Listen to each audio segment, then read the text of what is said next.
Bonsoir à tous. Alors pour ce soir, on va tout simplement continuer avec la notion d'arithmétique et pour aujourd'hui, on va aborder la quatrième et la dernière vidéo. Et pour cette vidéo, notamment, on va s'intéresser à trois notions d'arithmétique. La première, ça sera tout simplement la division euclidienne. Quelles sont les petites formules et surtout, on va prendre un exercice pour tout simplement voir comment appliquer cela. Ensuite, on va notamment passer à la numération, les conversions dans les bases et ainsi de suite. Et on va terminer notamment avec le raisonnement par récurrence. Quelles sont les différentes étapes et comment est-ce que tu procèdes si tu as fait par exemple pour démontrer une égalité ou bien tout simplement une inégalité. Donc, sans plus tarder, on va d'abord commencer notamment par la première partie qui est tout simplement la division euclidienne. Alors, lorsqu'on te dit par exemple que A divise B, prenons un exemple, supposons ici on parle de division euclidienne dans Z. Prenons par exemple que je te donne quelque chose comme moins 137. Je veux effectuer la division euclidienne de moins 137, disons peut-être par 11. Bien. Effectuer la division de ceci par ceci. La première des choses, déjà, qu'est-ce qu'il faut savoir lorsqu'on parle de division euclidienne? Si je te dis, par exemple, que A divise B, donc si je dis A et B, ce sont des entiers relatifs. Donc, de telle sorte que B soit différent de 0. Parce que si on dit que celui-ci divise, n'oubliez pas qu'on a dit quoi? A divise B, c'est-à-dire que A divisé par B va te donner un quotient et on aura un reste. Donc, ici, on a dit tout simplement que le diviseur doit être toujours différent de 0. C'est le principe de la fraction. Si elle dit A divisé par B. Or, pour qu'une fraction existe, il faut que B soit différent de 0. D'où, si j'ai un B différent de 0 et j'ai deux entiers relatifs, je vais tout simplement dire que la division euclidienne de A par B, ça serait tout simplement dire qu'il va exister tout simplement un Q et un R. Q appartenant à Z et R appartenant à grand N. R, ici, c'est le reste de la division et Q, ça sera le quotient. De telle sorte que notre A, on pourra l'écrire comme BQ plus ce reste. Maintenant, en ce qui concerne le reste, il est toujours positif et il sera toujours inférieur à la valeur absolue du quotient. Je mets valeur absolue tout simplement parce qu'on travaille dans Z. Ça veut dire que notre B peut être positif comme ça peut être négatif. Prenons un exemple. Suppose par exemple que toi, on te demande d'effectuer la division de moins 137 par 11. Première des choses à faire, donc prends d'abord le 137, tu divises 137, tu divises plutôt par 11. C'est-à-dire quoi? Ça part une fois. Donc ici, moins 11, on reste avec 2. Ça part 2 fois moins 22, on reste avec 5. Ça veut dire, en d'autres termes, c'est que notre 137, je peux l'écrire comme quoi? Je peux l'écrire comme 11 fois 12 plus le reste qui est 5. Donc, ça, c'est la division qui vient de 137 par 11. Maintenant, comme c'est le moins 137 que tu veux, comme pour avoir moins ici, on multiplie tout simplement par moins partout. Donc, c'est dit que si je peux écrire comme moins 137, ça serait égal à quoi? Comme c'est par 11, le moins va plutôt entrer sur 12. Donc, ça sera moins 12 moins 5.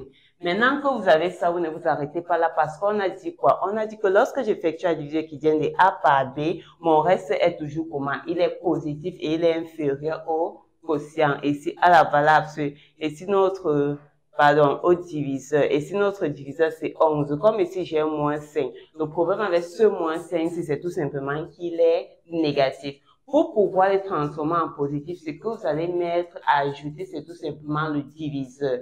C'est-à-dire quoi? C'est-à-dire qu'ici, notre diviseur, c'est 11. Donc, comme ici, je fais quoi? Je fais plus 11 et je fais moins 11. Vu que je l'ai ajouté, si je le retire, ça devient 0. Ce qui fait que ce monsieur, je peux l'écrire comme 137. Donc, 11, s'il va additionner ça pour avoir quelque chose de positif. Donc, moins, là, il va entrer là. Donc, 11 fois 11, et si j'aurais moins 12 moins 1, ça va faire moins 13, plus ceci, ça va faire 6. Donc, on va dire tout simplement que voici la division euclidienne de moins 137 par 11. Notre reste, c'est inférieur à la valeur absolue de 11 et c'est supérieur à 0. Donc, chaque fois que vous effectuez la division euclidienne d'un A par B, n'oubliez pas que le reste est supérieur à 0, inférieur à la valeur absolue du diviseur. Si on avait plutôt, par exemple, 11 ici, supposons qu'on voulait plutôt mener effectuer la division de ceci par moins 11. Comme j'ai moins 11, première des choses, vous oubliez les signes, vous faites comme on a dit. Maintenant, quand tu arrives ici, tu sais quoi? J'ai moins 11 ici, c'est dit quoi? Moins 137. Pour mettre moins 11 ici, tu mets le moins ici, là, c'est tout simplement facile. Parce que si je mets moins 11 et je mets moins 12, moins fois moins, ça fait plus. Ça n'affecte rien d'autre. Division de 137 par moins 11. Ainsi de suite. Maintenant, si c'était plutôt moins 137 fois moins 11, quand vous arrivez à ce niveau, vous multipliez. Vu que quand il y a le moins ici, on multiplie partout par moins. Mais ici, au lieu de faire entrer le moins dans 12, comme le diviseur c'est moins 11, on va le faire entrer ici. Donc, ça serait quoi? Ça serait tout simplement le moins, si on le déplace ici, ça serait moins 137 qui serait égal à moins 11 multiplié par 13 plus 6. Donc ici, on faisait entrer le moins, mais il fallait encore ajouter. Vous ajoutez toujours le diviseur. Donc on met moins et on met plus. Maintenant, on utilise celui qui va permettre que le reste soit positif. Donc en ce qui concerne la notion de division euclidienne, c'est en fait ceci. Tu prends tout simplement ton A, tu divises par B, tu te rassures que ton reste soit positif et inférieur au diviseur. Alors, on va prendre tout simplement un petit exercice pour appliquer rapidement cela. Alors, notre exercice nous dit ceci. Pour la première partie qui porte sur la division euclidienne, en A, on va effectuer les divisions de A par B dans chacun des cas suivants. On a 3 cas. Le premier cas, notre A, c'est moins 2372 et notre B, c'est 44. Le second, notre A, c'est tout simplement 735 et notre B, c'est moins 412 et le dernier cas, notre A, c'est moins 235 et notre B, c'est tout simplement moins 17. OK, je veux effectuer la division euclidienne de A par B. Ça revient à dire quoi? Ça revient à dire que trouve-moi ce quotient et ce reste. Parce qu'on a dit, si j'effectue une division euclidienne de A par B, c'est dire qu'il existe un unique couple. D'un unique couple, quotient reste, de telle sorte que le quotient, c'est un relatif, le reste, c'est un entier naturel, compris dans cet intervalle-ci. Donc, je vais effectuer la division de ce A par B. Donc, commençons par le premier cas. Si je dis A, prenons d'abord moins 2 et B, 4, 4. OK, première des choses, je laisse le moins, comme on a vu tout à l'heure. Je divise tout simplement ceci par 44. Donc, si j'ai 7, 2 divisé par 44, donc si on prend ça, donc 5, 0, on retient 2. Donc, on va rester avec 7. Donc, si on prend 4, ça va faire 16. 4 fois 4, 16, 16, 17. Donc, c'est mieux de prendre 3. Ça va faire 12, je retiens 1, 12, plus c'est 1, 13. Ça va faire 0. Ceci va faire 4. Donc, ça veut tout simplement dire que le 2372, c'est égal à quoi? 44 fois le quotient 53, plus le reste qui est 40. Maintenant, qu'est-ce que je veux? Je veux tout simplement que il y ait moins ici. Pour avoir le moins ici, on multiplie partout par moins. Donc, si je multiplie par moins, ça va me faire moins de 2372. Le moins, comme le quotient est positif, le divisé est positif, je fais plutôt entrer le moins ici. Donc, ça va faire moins 53, moins 40. Mais qu'est-ce qu'on a dit? On m'a dit que mon reste est positif. Donc, ici, comme le reste c'est moins 4, je dois le transformer en quelque chose de positif. Pour ce faire, je vais tout simplement ajouter 44 vu que c'est notre diviseur. Donc, qu'est-ce que je fais? J'écris encore ceci. J'ajoute 44 et je retire 44. C'est-à-dire que ceci, je peux l'écrire tout simplement comme le premier 44 va additionner celui-ci pour avoir quelque chose de positif. Donc, moins 44, c'est ancré ici. Donc, ça sera 44 facteur de moins 54 et ceci là plus 4. Donc, voici tout simplement notre quotient et voici notre reste. Donc, la division du premier cas A par B, ça serait tout simplement écrit sous la forme ci. Bien. Pour le deuxième cas, maintenant, c'est notre B qui est négatif. Première des choses, ça c'est 700, ça c'est 400. Donc, on remarque déjà que ceci, ça serait tout simplement dire quoi sur le premier cas. Maintenant, si je prends A, 735 et je prends B, mon 412. Ceci, c'est quoi? C'est un peu carré une fois. 735, ça sera égal à 412 multiplié par 1. Maintenant, plus quoi? 735 moins 412, j'ai 3, j'ai 2 et j'ai 3. Donc, plus 323. Bien. Quand j'ai ceci, maintenant, qu'est-ce que je sais? On a dit, ah, c'est bon. Mais maintenant, le diviseur, il y a moins. Donc, pour avoir moins ici, qu'est-ce que je fais? Je mets tout simplement moins et moins. Donc, ceci, on va tout simplement écrire comme le moins 412 moins 1 plus 323. Celui-ci est inférieur à valeur absolue de 100. Donc, dans ce cas de figure, notre quotient, c'est simplement moins 1 et notre reste, c'est 323. Donc, ici, on a vu que notre quotient, c'était moins 54. Notre reste, c'était 4. Donc, effectuer une division euclidienne, c'est tout simplement trouver le quotient et le reste. De telle sorte que vous puissiez écrire ça comme ça. Donc, et j'ai le B qui est moins 17. Donc, ici, j'ai les moins des deux côtés. Ce que je fais d'abord, c'est j'oublie les signes moins, j'effectue la division de 235 par 17. Donc, ça part une fois. On va tout simplement dire que ça, c'est 6. Si ceci descend, ça part, si on prend 4 fois, ça va faire, oui, c'est en 4. Si on prend 4, ça va faire 28. Donc, ça dépasse. On va prendre 3 fois. Ça va faire 21. Je retiens 2, 5. Donc, il reste 4, il reste 14. Donc, je vais dire que mon 235, c'est tout simplement égal à quoi? 17 fois 13 plus 14. Maintenant, il y a moins ici. Donc, pour créer le moins, si je multiplie partout par moins, ça va faire moins 235 égale à moins. On met dans 17 vu que c'est négatif multiplié par 13. Maintenant, le souci, c'est que ici, j'aurai moins 14. Comme on divise par, donc là, c'est 13. Comme notre diviseur, c'est 17, je fais quoi? J'ajoute tout simplement 17 et je retire 17. Ce qui fait que ceci va revenir tout simplement à 10 moins 235. Le 17, là, il entre là. Donc, comme c'est moins 17 en facteur, ça serait moins 17 facteur de 14. Et ceci là, ça va tout simplement être égal à 3. Donc, pour ce dernier cas de figure, on va dire que notre quotient qu'on a trouvé, c'est tout simplement 14 et notre reste, ça serait 3. Donc, effectuer division euclidienne, c'est ça. Trouve-moi le quotient et trouve-moi le reste. Il existe tout simplement un unique couple, un seul. Maintenant, pour la question B, on vous demande de déterminer les entiers naturels n, dont la division par 16 a un reste égal au carré du quotient.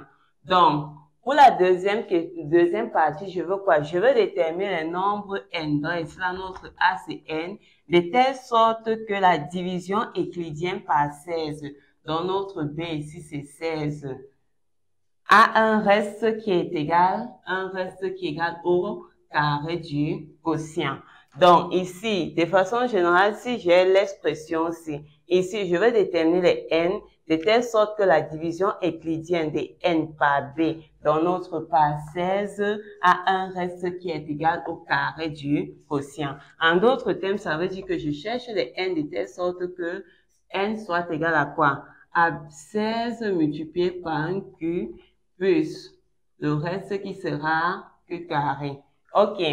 Maintenant, qu'est-ce que j'ai fait? J'utilise tout simplement ceci. On m'a dit que le reste était toujours compris. Donc, comme le reste est toujours compris entre 0 et valeur absolue de b, Or, notre B ici, c'est 16, ça revient à quoi? Dire que le reste ici est compris entre valeur absolue de 16, c'est 16.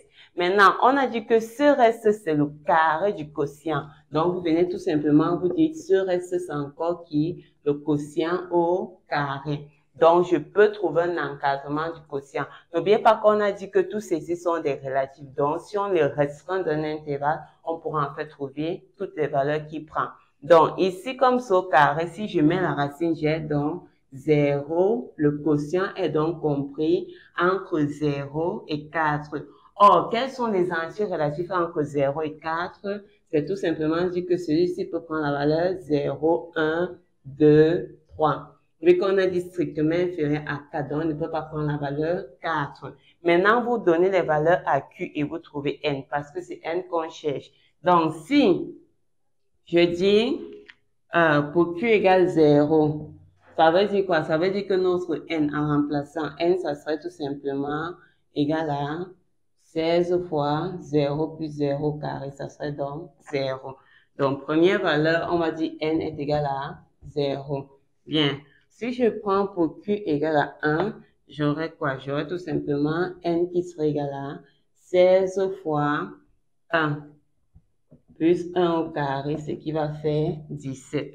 Donc, j'ai bien N égale à 17. Parce que si je divise 17 par 16, j'obtiens quoi? J'obtiens tout simplement 17 qui est égal à 16 fois 1 plus 1. Or, vous êtes bien d'accord que le reste, si c'est 1 au carré, parce que 1 au carré, c'est encore 1. Maintenant, si je prends Q égale à 2, j'aurai tout simplement N qui est égal à 16 fois 2 plus 2 au carré. Donc, 16 fois 2 plus 2, celui-ci, ça fait 32 plus 36. Donc, ici, vous avez N qui est égal à 36. Voilà, ça, le reste, ça sera 4. 4 qui est 2 au carré. Maintenant, si je dis 3, N, ça sera 16 fois 3 plus 3 au carré. Or, 16 fois 3, c'est 48 plus 3 au carré. Donc, c'est plus 9, ça va faire, donc 48 plus 9, ça va faire 57. Donc, N est également égal à 57. Donc, voilà les 4 valeurs qu'on cherche. Les entiers naturels de telle sorte que divisé par 16, on reste donc qui est le carré du quotient. Donc, c'est comme ça qu'il fallait procéder. Passons maintenant à la deuxième notion d'aujourd'hui. Alors, lorsqu'on parle d'énumération, tout simplement, on parle des bases. Déjà, la première chose à savoir, c'est tout simplement qu'en mathématiques, on travaille dans la base décimale. Donc, la base, en fait, c'est quoi? Le nombre de chiffres qu'on utilise en mathématiques va tout simplement de 0 jusqu'à, donc 0, 1, 2 jusqu'à 9. Ça, ce sont les chiffres qu'on utilise en mathématiques. Donc, on travaille dans la base décimale. En informatique, on utilise les 0 et les 1. On travaille dans la base binaire. Donc, si on prend tout simplement une base B, on va dire que le nombre de chiffres que contient la base B, ça sera en fait des chiffres allant de 0 jusqu'à B-1. En base décimale, en base 10, j'écris de 0 jusqu'à 9. En base binaire, base 2, j'utilise les chiffres 0, 1. En base octet, base 8, j'écris tout simplement de 0 jusqu'à 7. En base hexadécimale ou la base 16, on va quitter de 0 jusqu'à 15. Et on sait bien sûr que lorsqu'on est en base hexadécimale, on a tout simplement le 10 s'écrit encore A, 11B, chiffre 12 C, chiffre 13 D, 14 E et chiffre 15 s'écrit F. Donc, maintenant, lorsqu'on est en terminale, qu'est-ce qu'il y a à connaître sur cette notion? Première des choses, il faut savoir convertir, c'est-à-dire convertir d'une base à l'autre. Hormis de cela, il faut pouvoir utiliser ça peut-être dans des problèmes ou dans des exercices. Alors, la première chose qu'on va voir tout simplement aujourd'hui, pour convertir, supposons par exemple que j'ai un nombre peut-être que j'ai dit 49. C'est en base décimale, le chiffre c'est 9. On est en base décimale. Je veux par exemple quitter la base décimale, par exemple vers la base binaire. Donc, si je veux quitter la base décimale vers la base binaire, je divise tout simplement ceci par 2. Donc, ceci, ça va nous faire quoi? 2. Ça va nous faire 4. 2 reste 1. Je divise par 2, j'ai 12. Le reste, c'est 0. Je divise par 2, j'ai 6. Le reste, c'est 0. Je divise par 2, j'ai 3. Le reste, c'est 0. Par 2, j'ai 1. Le reste, c'est 1. Et par 2, j'ai 0. Le reste, c'est... Donc, ici, là, on va tout simplement dire que ce 49, c'est là, je peux l'écrire comme 1, 1, 0, 0, 0, 1 lorsque je suis en base 2. Donc, pour quitter de la base décimale vers n'importe quelle base, que ce soit la base 2, que ce soit la base 8, que ce soit la base 16, je divise tout simplement par la base. C'est-à-dire que si quelqu'un veut plutôt écrire ça, par exemple, dans la base hexadécimale, il va prendre son 49, il va tout simplement diviser par la base qu'il veut. Donc, par 16, c'est 3, parce que ça va faire 48, il reste 1. Par 16, ça va tout simplement faire 0. Il va rester 3. Donc, on va tout simplement dire que ce 49, si on va l'écrire comme 31 en base 16. Donc, en base 16, on lit dans ce sens-ci. Si je veux partir en base 8, je fais la même chose. Je divise tout simplement par la base que je veux. Donc, ici, ça va tout simplement nous faire quoi? Ça va nous faire 6, 48, il reste 1. Je divise par 8, il va rester 0. Donc, je vais tout simplement dire que mon 49, c'est encore dire 61 en base 8. Donc, pour tout simplement quitter de la base décimale, de la base décimale vers n'importe quelle autre base, ce que vous faites, c'est tout simplement d'effectuer des divisions par cette base-là et à la fin, vous lisez dans le sens-ci. Maintenant, supposez plutôt que vous qui voulez quitter maintenant d'une base quelconque, c'est-à-dire 8, 4, 3 vers la base décimale. Ce qu'on fait tout simplement, c'est de compresser. C'est-à-dire que quoi? C'est-à-dire que maintenant que je veux réobtenir mon 49 étant maintenant, on me donne ceci. Qu'est-ce que je fais? Je viens, je dis tout simplement 1, 1, 0, 0, 0, 1. Si je suis en base 2, je vais écrire en base décimale. Je vais faire quoi? Je vais faire 1 fois la base à la puissance. Donc, on commence par le chiffre 6 à la puissance 0. Ensuite, on passe à celui-ci. La puissance augmente au fur et à mesure. Ensuite, j'ai 0 fois 2 à la puissance 2. J'ai également 0 fois 2 à la puissance 3. J'ai 1 fois 2 à la puissance 4. Et le dernier, c'est 1 fois 2 à la puissance 5. Alors, ça, c'est quoi? C'est 1 plus 0 plus 0 plus 0 plus 16 plus 32, 5 au carré. Maintenant, vous additionnez, ça va faire quoi? Ça va faire 17 plus 32 qui donne bien 49. Donc, si je veux quitter maintenant d'une autre base, même chose, si je veux 31, je vais écrire ça en base 10. Je fais quoi? Je fais 1 fois 16 à la puissance 0 plus 3 fois 16 à la puissance 1. Donc, ça va bien me faire 1 plus 48, ce qui fait 49, et ainsi de suite. De même que ce monsieur, il est en base 8. 8 à la puissance 0 plus 6 fois 8 à la puissance 1. Donc, j'ai 1 plus quoi? Plus 48 qui fait 49. Donc, maintenant, pour quitter de n'importe quelle base, on décompresse tout simplement. On prend le premier fois la base à la puissance 0. On se déplace celui-ci fois la base à la puissance 1. Et ainsi de suite. On se déplace sur la base à la puissance augmente de 1, 1. Ce qui fait maintenant que si tu veux, par exemple, quitter d'une base 8 vers la base 2, ou bien peut-être d'une base 8 vers la base 16. Supposons par exemple que tu as quelque chose, si c'est la base 8, je peux prendre par exemple 72 en base 8. Si je vais exprimer ça par exemple en base 16. Comme tu connais quitter d'une base quelconque à la base 10, et que tu connais quitter la base 10 ou à n'importe quelle autre base, lorsque vous avez ceci, vous pouvez tout simplement quitter de cette base d'abord, aller à la base 10. Lorsque vous êtes à la base 10, vous partez maintenant à la base 16. C'est-à-dire tout simplement que en 72, si je pars d'abord à base 10, pour quitter d'une base quelconque à la base 10, c'est tout simplement dire que celui-ci, ça serait quoi? On a en base 8, ça serait 2 fois 8 à la puissance 0 plus 7 fois 8 à la puissance 1. Donc, ça va faire 1, 56. Donc, ça, c'est 52.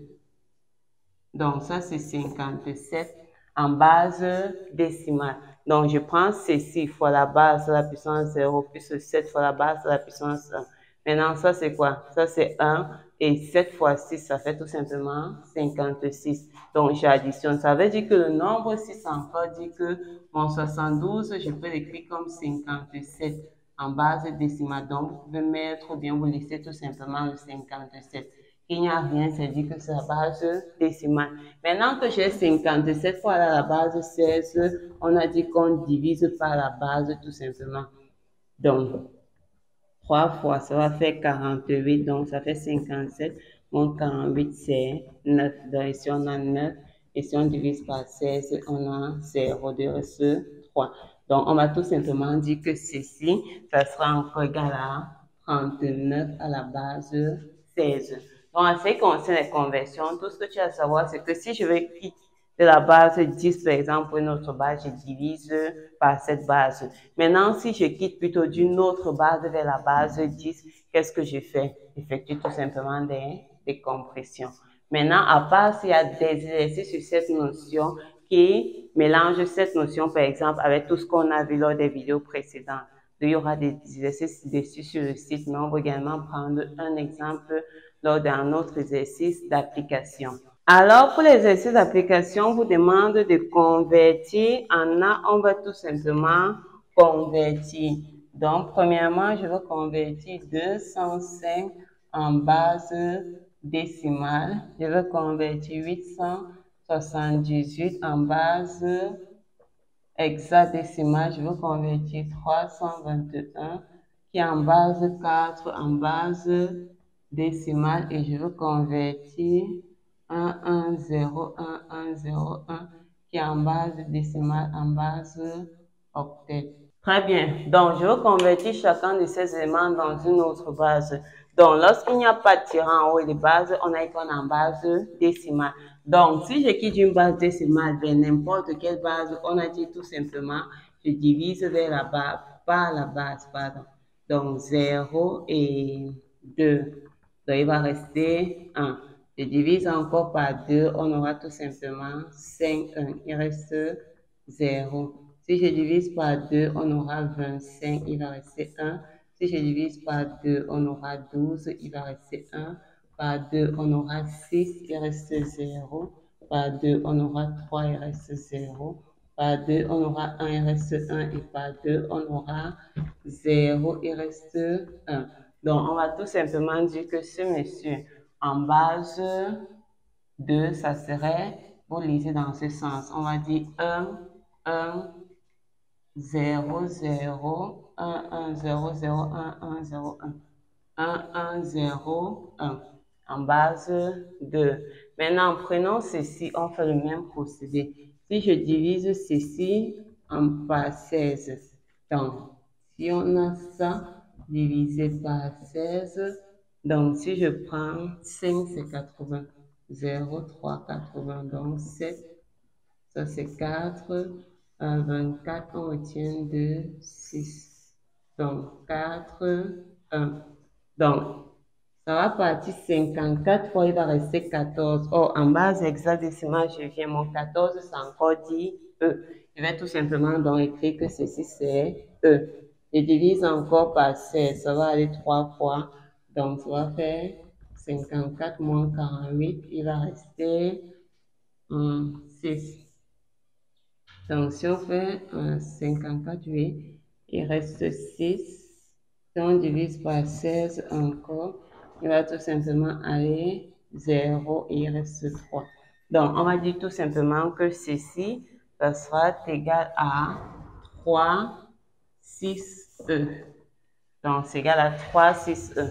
Maintenant, il faut aller d'une base quelconque à la base décimale, on multiplie tout simplement. Donc, si j'ai ceci, je veux partir en base, on va dire 1 fois 4 à la puissance 0, plus 2 fois 4 à la puissance 1, plus 3 fois 4 à la puissance 2. Donc, j'ai 1 plus 8 plus 3 fois 16. Donc, ça va me faire 9 plus 48, ce qui va nous faire 57. Donc, on va tout simplement dire que ceci, c'est égal à 57 en base 10. Maintenant, pour quitter la base 2 à la base 8, donc on a dit, je peux passer D'abord par la base 10, ensuite j'arrive à la base 8. Donc ceci, 0, 1. Pour aller à la base 10, ça serait quoi?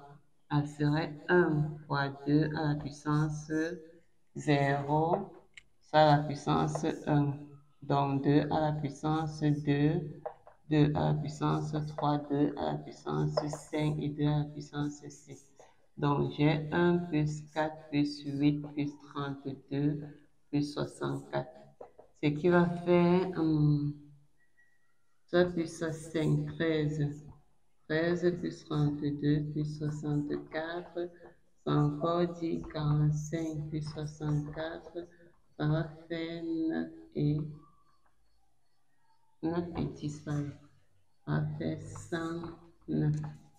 Donc ici, ça c'est en base décimale. Maintenant, pour quitter la base décimale vers la base 8, je prends ceci, je divise en base 8, ça va dire 1, il reste 2, 3, 24, il reste 5. Par 8, c'est une fois, il reste 5. Et par... Donc, on voit que c'est 1, 5, 5 en base 8. Maintenant, pour le B, on dit un nombre s'écrit 2, 8, x, 7, 5, y. En base décimale, on va déterminer x et y pour qu'ils soient divisibles par 3 et par 11. Bien, je veux déterminer les x et les y de telle sorte que ce nombre-ci soit divisible par 3 et par 11. Première des choses, il est en quelle base? Il est en base décimale. Ça veut dire que tous ceux qui sont ici, les chiffres s'y sont compris entre 0 et 9. Donc, on peut choisir parmi 10 chiffres les valeurs de x et de y. Maintenant, qu'est-ce qu'on m'a dit? On m'a dit que ce nombre doit être divisible par 3 et par 11. J'essaie de me rappeler quels sont les critères de divisibilité par 3. Donc, voici mon nombre. En base 10, je peux tout simplement retirer. Donc, c'est exactement comme ceci. Donc, voilà les différents chiffres du nombre. Or, je sais d'un nombre qu'il est divisible par 3 lorsque la somme de ces chiffres est un multiple de 3. Ça veut dire quoi? Première des choses, il doit être divisible par 3. Donc, si je fais ceci plus ceci, plus ceci, plus ceci, plus ceci, plus ceci, ça doit être 1, 3, 4. Un multiple de 3. K appartenant à grand N. Vu que... Maintenant, on a dit quoi d'autre? Il doit être divisible par 11. Donc, il est divisé par 11 lorsque si on permet, c'est dit quoi? Si je prends ceci, je fais moins 2 plus 8. Je fais moins x plus 7. Donc, prenez le premier chiffre, moins, plus, moins 5, plus y sera égal à un multiple, on va dire, k' appartenant à 31. Donc, le nombre aussi doit vérifier les deux conditions. Donc, qu'est-ce que je fais? Ça revient à dire que x plus y. Alors, ça c'est quoi? 10, 17, 22. 22 est égal à 1, 3, 4. Bien, ceci c'est moins x plus y. 6. Donc, si on a 6 ici, et si on a 2, ça va faire 8. Égal à 11 4. Bien. Je n'ai pas encore réussi ça parce que 22, c'est quoi? 22, c'est 21 plus 1. Donc, je peux retirer 21 qui est un multiple de 3. Donc, c'est encore dit le système qui vont vérifier, c'est que x plus y plus 1 sera égal à 3k et moins x plus y plus 8 sera égal à 11 k'. Bien, dès que vous avez pu établir, mon x, y doit vérifier deux conditions. Maintenant, qu'est-ce que je fais? Je connais que x, y peuvent avoir 10 valeurs possibles. Ils peuvent être compris, ils sont compris entre 0 et 10. Donc, x, y appartient entre 0 et 9. Qu'est-ce que je fais? Je donne des valeurs à x. Si on prend à x, je donne la valeur 0, le système devient quoi? Le système devient y plus 1 est égal à 3k et y plus 8 est égal à 11k'. Maintenant, j'essaie de voir, est-ce que je peux trouver des y de telle sorte que les deux conditions se soient vérifiées? Donc, pour aller rapidement, c'est mieux de chercher. Pour avoir un multiple, pour que la condition 2 soit vérifiée, il faut quel chiffre ici? pour que celui-ci donne 11. Vous êtes d'accord qu'il faut le chiffre, pour avoir 11 à 8, je dois additionner 3. Parce que si on fait 3, ça va faire 3 plus 8, c'est 11. N'oublions pas que celui-ci comprend que 0 et 9. N'importe quel chiffre dans cet intervalle ne va pas donner sauf le chiffre 3. Donc, si on prend 3, ça va faire 11. Mais si je prends 3 ici, ça va faire 3 plus 1, 4. 4 n'est pas un multiple de 3. Donc, on ne peut pas prendre x égale à 0. Je donne une autre valeur à x1. On va donner de 1 jusqu'à 9. Si je donne à x1, je remplace ici par 1, ça va faire qu'on a y plus 2. Ici, c'est 1, ça va faire moins 1 plus 8, c'est donc y plus 7. Ceci sont 3K, ceci sont 11K. Je fais la même chose. Pour avoir 11, je peux donner à y la valeur 4. Or, si je donne 4 ici, oui, si on donne à y la valeur 4, j'aurai 11. Et si on donne ici à y la valeur 4, on aura 6 qui est un multiple de 3. Donc, voici un couple. On peut avoir ici le couple x1, y4. Bien. On continue. Si on donne à x la valeur 2, 2, ça va faire 3. Plus 3 égale 1, 3K. 2, ça va faire y plus 6 égale 11. OK, K'. Donc, quelle valeur peut donner ici pour avoir 11? C'est 5. 5 plus 6, 11. Maintenant, si je donne 5 ici, j'aurai 8. 8 n'est pas un multiple de 3. Donc, ceci n'est pas bon. On continue. Si on prend x égale à 3, alors j'aurai y plus 4 égale 3K. Et j'aurai 3, ça va faire y plus 5 égale à 11K'. Bien. Alors ici, il faut donner à y la valeur 6. Si on donne 6 ici, ça va faire 10. Donc, on ne prend pas. On continue. Si on donne x4, ça va faire y plus 5 égale 3K. Et ici, ça va faire... si on donne 4, ça va faire 4. Y plus 4 égale à 11K'. Pour avoir là, je peux donner la valeur 7. Parce que si on prend 7 plus 4, ça fait 11. Donc, si on donne 7 ici, ici, là, 7. Oui, on peut prendre 7. Parce que si on prend 7 ici, ça va faire 11. Ça, là, ça va faire 12. Or, 12, c'est un multiple de 3 et 11. Donc, je peux avoir le couple 4, 7. Maintenant, on continue. Si je donne 5, ça va faire 6 égale 3K. Et Y, si on donne 5 plus 3 égale à 11. Donc, ici, il faut que ce soit 8. 8 plus 6, ça va faire 14. Ce n'est pas bon. Donc, on va continuer ici. Si on prend x égale à 6, égale à 6, ça va faire que ce monsieur, ça est y plus 7 et en bas, ce serait y plus 6, ça va faire y plus 2. 11K' et 3K. Bien. À Y, pour avoir 11, il faut que celui-ci soit tout simplement 9, oui. Or, si on donne 9 ici, ça va faire 16, qui n'est pas un multiple. Donc, on ne peut pas prendre ceci. On continue avec 7. Si on prend 7, ça va faire Y plus 8. Et si on prend 7, Y plus 1, ça c'est 11K'. Et ça c'est 3K. Bien. À celui-ci, si je lui donne la valeur... Pour avoir 11, il faut que y soit égal à 10. Or, 10, ce n'est plus un chiffre. Donc, ici, ce n'est plus bon. On ne peut pas prendre ça. On va continuer. Ou on peut garder ce système-ci. On va tout simplement dire, il manque deux chiffres, 8 et 9. Donc, si on prend 8, avec ceci, c'est plus 9 égale à 3K. Si on prend 8, Y égale à 11K'. OK. Alors, pour avoir un multiple, je peux prendre quel chiffre? Je peux prendre... Donc, ici, je peux prendre quel chiffre? Je peux prendre 0 parce que si je prends 0, 0, c'est 11 fois 0. Donc, ici, on peut avoir le couple 8, 0. Maintenant, si on prend x égale à 9, ici, j'aurai y plus 10 égale à 3K. Et ici, j'aurai y moins 1 égale à 11. Pour avoir un multiple de 11, il faut que ceci soit 12. Donc, ce n'est pas bon.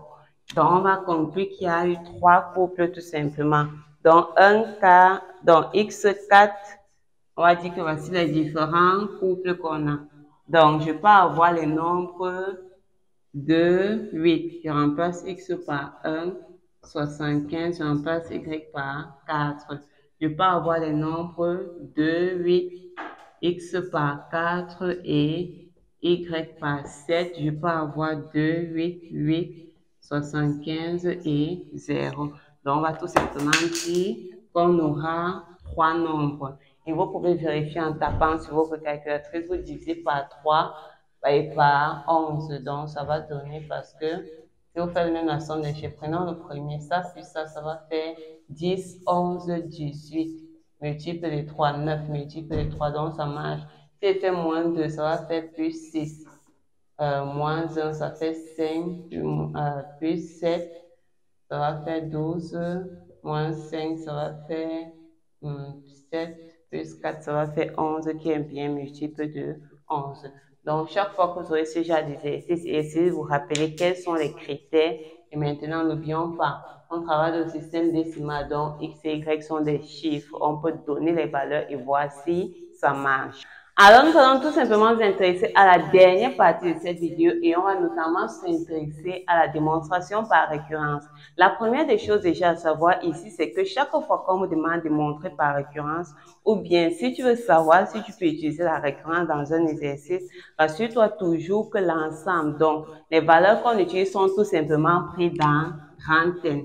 On utilise la récurrence, par exemple, pour toute petite n appartenant à grand N, bien grand N étoile, ou bien privé ou bien d'un ensemble spécifique, mais ce sont des entiers naturels.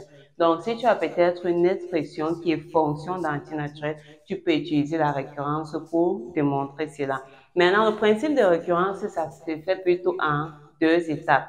Donc, la première chose déjà, c'est tout simplement, on commence par quoi? Tu montres que la propriété est vraie pour la plus petite valeur. Donc, par exemple, si je te dis que n appartenant, disons, à n étoile, ici, la plus petite valeur, le plus petit entier naturel qu'on peut attribuer à n, ça serait n égale à 1. Si je dis plutôt que mon n est ici, là, ça veut dire que la plus petite valeur, c'est 0. Si on dit, par exemple, n, pour tout entier naturel supérieur, par exemple, à 4, ça veut dire que la plus petite valeur, c'est 5, ainsi de suite. Donc, tu montres que la propriété est vraie au premier rang. Ensuite, tu montres que la propriété étant vraie au rang n, elle sera vraie également au rang n plus 1. Et pour comprendre ça, c'est très simple. Si tu arrives à montrer que la propriété étant vraie au rang n, elle sera vraie au rang n plus 1, c'est dire quoi? Comme tu as montré que c'était vrai au premier rang, ça veut dire que ça sera vrai à n. Si c'est au premier rang, c'est 0. Ça veut dire que tu as montré ça de façon générale. Ça veut dire que comme c'est vrai ici, ça sera vrai à n égale à 1. Comme c'est vrai à n égale à 1, ça sera vrai à n égale à 2, et ainsi de suite jusqu'à l'infini. Donc, pour comprendre ceci, on va tout simplement appliquer à l'aide de l'exercice pour voir comment rédiger. Alors, pour ce faire, on va tout simplement démontrer par récurrence trois choses. Premièrement, on va démontrer par récurrence que pour toute n appartenant à n étoile, la somme pour k allant de 1 jusqu'à n de 1 sur k facteur de k plus 1 est égal à n sur n plus 1. La seconde chose qu'on va montrer ensuite, c'est que pour toute n appartenant à grand n étoile, j'ai tout simplement n factoriel qui est supérieur ou égal à 2 à la puissance n-1. Et en dernier, on va tout simplement montrer que pour tout n appartenant à grand n, n facteur de n à la puissance 4 moins 1 est un multiple de 5. Ok, première remarque, n grand n étoile, n, donc ce sont des entiers naturels. Donc, qu'est-ce qu'on a dit? Première chose, lorsque vous avez quelque chose à démontrer par récurrence, vous définissez une propriété qui est ce que vous voulez montrer. Ça veut dire qu'ici, je vais appeler la propriété P de n qui est quoi? Pour tout n appartenant à n étoile, j'ai la somme pour k allant de 1 jusqu'à n de 1 sur k facteur de k plus 1 est égal à n sur le n plus 1. Voici la propriété que je dois montrer qui est vraie. Maintenant, je commence par quoi? Je commence par la plus petite valeur de n. Ici, je regarde. On m'a dit que n appartient à n étoile. Ça veut dire que la plus petite valeur que vous prendre n, c'est tout simplement la valeur 1. Donc, ici, on va dire au rang 1. Quand je dis rang 1, ça veut dire que partout là où il y a n, en remplacer ici par 1, je dois obtenir la même chose ici en remplaçant n par 1. Donc, première chose, vous calculez d'abord ça à côté, vous voyez ce que ça donne. Je remplace k allant de 1 jusqu'à 1 de 1 sur k facteur de k plus 1. Donc, c'est une somme. Ça veut dire que je prends la valeur 1. Je regarde, ça va faire 1 sur 1 facteur de 1 plus 1. Maintenant, est-ce qu'on peut continuer? Non, parce que si on s'arrête à 1, si c'était donc, prenez k égale à 2 et ainsi de suite. Donc ici, j'ai 1 demi. J'ai aussi la base. Si je remplace n par 1, ça veut dire que j'ai 1 en haut plus 1. Ça me fait également 1 demi. Donc, je peux dire quoi? Je peux bien dire que la somme pour k allant de 1 jusqu'à 1 de 1 sur le k facteur de k plus 1 est égal à 1 sur le 1 plus 1. Donc, vous remplacez par 1. Mais vous montrez quoi? Ça donne la même chose. C'est pour cela que je peux établir ça. Donc, on n'établit pas ça au départ. Vous montrez que comme ça donne la même chose, alors je peux écrire ça. Et ainsi, je vais dire que la propriété est vraie au rang 1. Ainsi, P de 1 vrai. En remplaçant n par 1, la propriété est vraie. Maintenant que j'ai montré que c'est vrai au plus petit rang, je suppose vrai à un rang n. Donc ici, on va dire supposons P de n vrai. Vrai pour n appartenant à grand n étoile et montrons que P de n plus 1 l'est aussi. Or, montrer que P de n plus 1 vrai, c'est dire quoi? Vous traduisez ce que je vais devoir montrer. Le rang n plus 1, ça veut dire que partout là où il y a n, je remplace par n plus 1. Ça veut dire que ça reviendra à montrer que n plus 1 de 1 sur k facteur de k plus 1 serait égal à n plus 1 sur n plus 2. Donc, voici ce qu'il faut montrer. Pour ce faire, on va utiliser l'hypothèse, au fait que ceci soit vrai. Commençons par nous intéresser à la somme-ci. Je prends la somme pour k allant de 1 jusqu'à n plus 1 de 1 sur le k, facteur de k plus 1. C'est quoi? Je sais que mon hypothèse de récurrence dit que ceci est vrai, donc j'essaie de créer quelque chose que je connais. Donc ma somme ici, c'est n. Comme ici, il y a n plus 1, je vais essayer de séparer ça. Donc ça quitte de 1 jusqu'à n plus 1. Si je quitte plutôt de 1 jusqu'à n, il y a un thème qui manque, le thème n plus 1, et ce thème, il faudra le rajouter. Donc, ça veut dire que k prenant la valeur n plus 1, donc ici, k prend la valeur n plus 1, donc k plus 1, ça va faire n plus 2. Or, par hypothèse de récurrence, je sais quoi? Je sais que la somme pour k allant de 1 jusqu'à n de 1 sur le k facteur de k plus 1, c'est tout simplement égal à n sur n plus 1. Ça veut dire que la somme, si je peux encore remplacer, donc appelons ceci comme un grand A. Donc, comme l'hypothèse de récurrence dit que la somme, si c'est ça, c'est n sur n plus 1. Ça veut dire que mon grand A, si je peux encore l'écrire comme quoi? Je peux encore tout simplement l'écrire comme, je remplace ceci par n sur n plus 1, plus 1 sur n plus 1. Le dernier thème, si on le remet, n plus 2. Maintenant, arrangeons ça. Maintenant, ça au même dénominateur. Pour ça, je multiplie ici par 2. Là, ça va faire n plus 1, n plus 2. Maintenant, ici, j'ai donc n plus 1 et n plus 2. Donc, n plus 1, n plus 2 et... Donc, ici, il y a n. Vu qu'il y avait n, on multiplie par n plus 2 en haut et en bas, on simplifie, on obtient ceci. Donc, cette fois, ça va faire n carré plus 2n. Additionnant à ça, ça fait 1. Or, ceci, c'est quoi? A carré plus 2ab. Donc, ça, c'est tout simplement n plus 1 au carré sur n plus 2 facteur de n plus 1. Ça veut dire que je peux simplifier un n plus 1 ici. Je vais tout simplement obtenir mon A qui sera égal à n plus 1 sur le n plus 2. Ce qu'il fallait démontrer. Voilà tout simplement ceci. Donc, quand vous finissez de démontrer tout comme ça, la deuxième étape, on va tout simplement, le dernier point, c'est la conclusion. Donc, en conclusion, vous avez tout simplement montré que la propriété est vraie. Donc, on va dire pour tout n appartenant à n étoile, notre somme pour k allant de 1 jusqu'à n de 1 sur le k facteur de k plus 1, ça serait bien 1 sur le n plus 1. Donc, voilà tout simplement les trois étapes. Mais les deux importants, ça, c'est juste la conclusion. Donc, c'est surtout la seconde étape qui est souvent un peu plus compliquée. Donc, lorsque vous arrivez ici, vous essayez toujours de savoir comment je peux utiliser l'hypothèse de référence. Pour les sommes, c'est très simple. Il faut juste les détacher. Donc, c'est dit qu'ici, il y avait n plus 1. Comme mon hypothèse dépend de n, j'ai créé la somme qui est fonction de n. Maintenant, si je crée cette somme-ci part de 1 jusqu'à n plus 1, or celle-ci part de 1 jusqu'à n, donc il manque quelque chose, ce dernier élément qui est n plus 1. Vous savez que dans l'expression-ci, partout il y a k, je remplace par n plus 1. Donc, c'est la somme, si je peux encore l'écrire comme cette somme plus ce dernier élément. Or, l'hypothèse de récurrence dit que ceci, je peux remplacer par ça. Maintenant, je remarque n plus 1, n plus 2. Je multiplie ceci par n plus 2 pour ramener au même dénominateur. Maintenant, j'essaie de voir. J'additionne maintenant les numérateurs. Je remarque que c'est 1, n plus 1 au carré. Je peux donc simplifier n plus 1. Il va rester 1, n plus 1 ici. Maintenant, pour le deuxième, qu'on vous montrer que pour tout n appartenant à n étoile, on a n factoriel supérieur. Donc, n factoriel supérieur égale à 2 à la puissance n moins 1. n étoile, première, je commence, plus petite valeur, on va tout simplement dire au rang 1. Donc, au rang 1, qu'est-ce que j'ai? J'ai tout simplement 1 factoriel, on sait que c'est 1. Maintenant, si je dis 2, 1 moins 1, c'est quoi?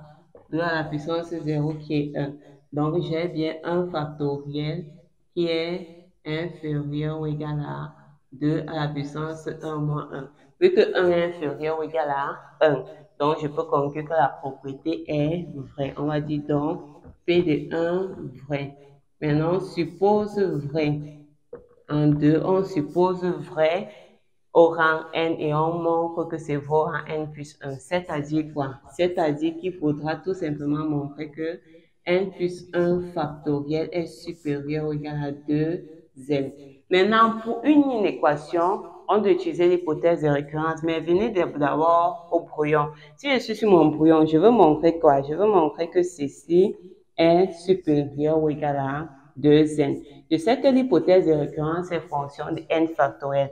Donc, celui-ci, je peux l'écrire comme déjà comme 1, ceci, n factoriel. Et ceci, vous êtes d'accord, je peux écrire comme n moins 1 fois 2.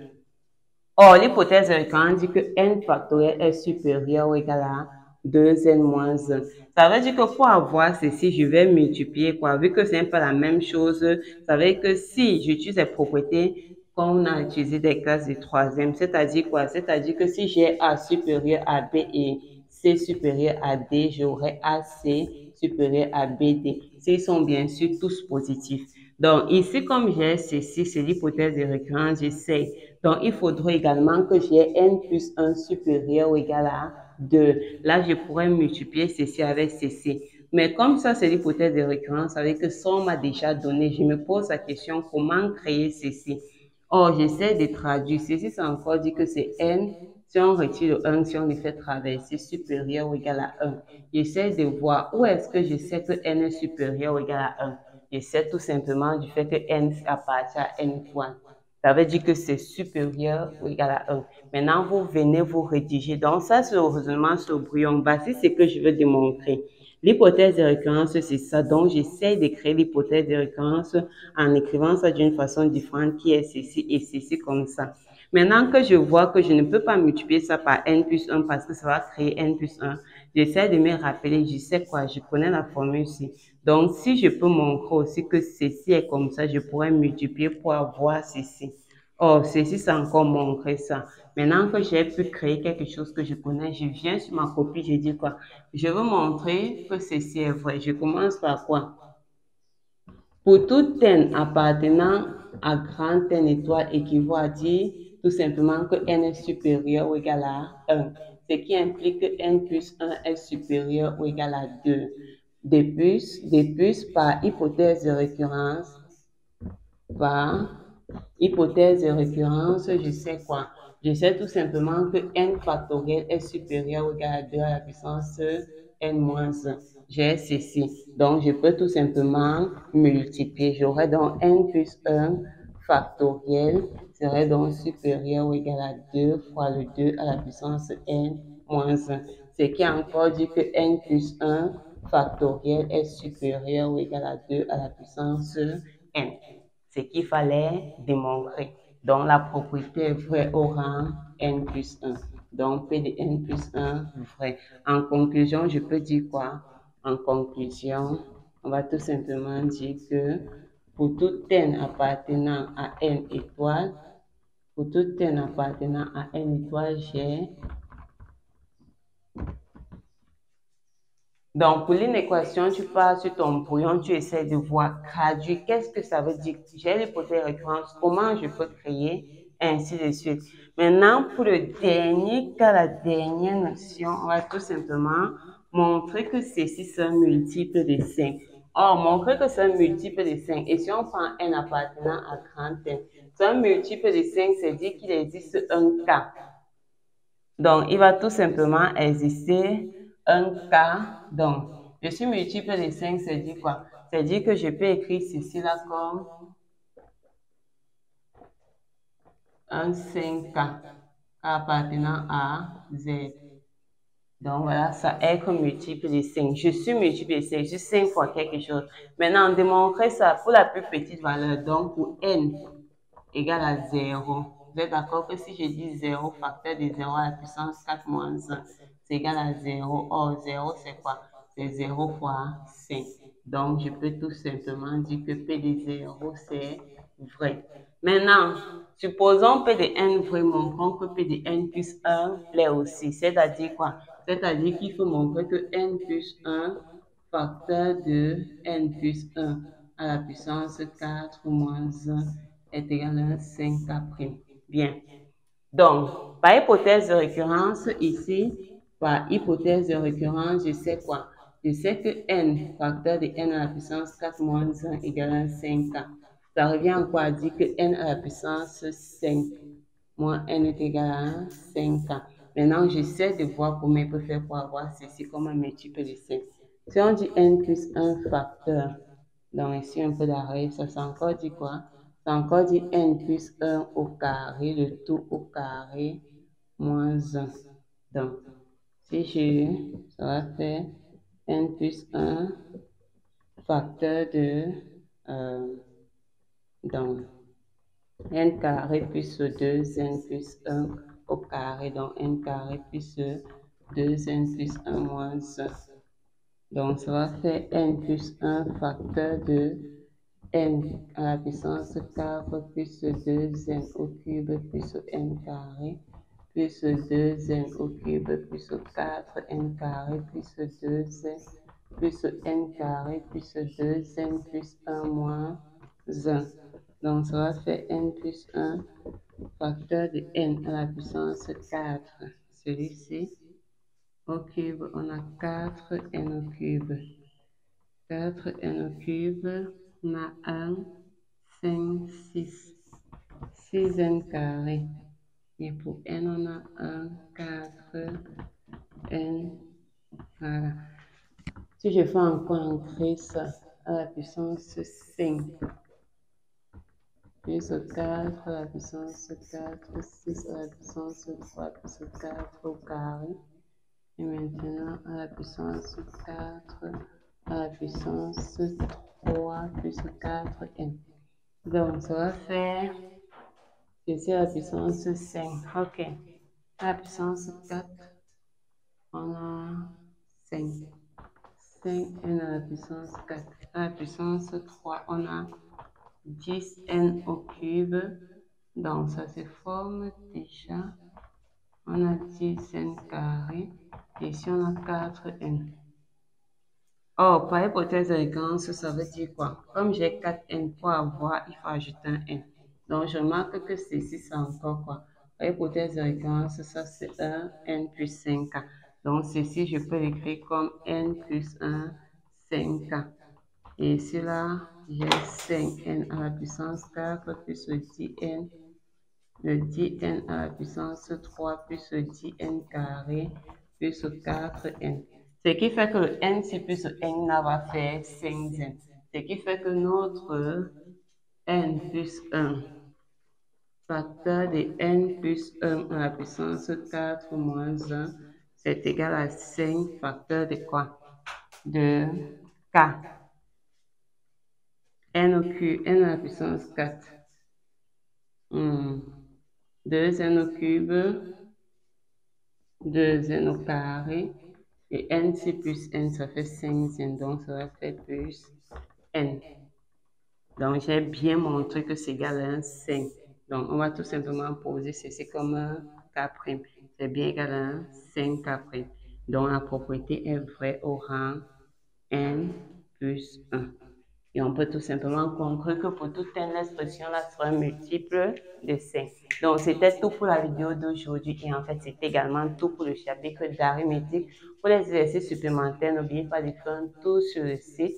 Et si vous avez des questions aussi, n'oubliez pas de poser en commentaire.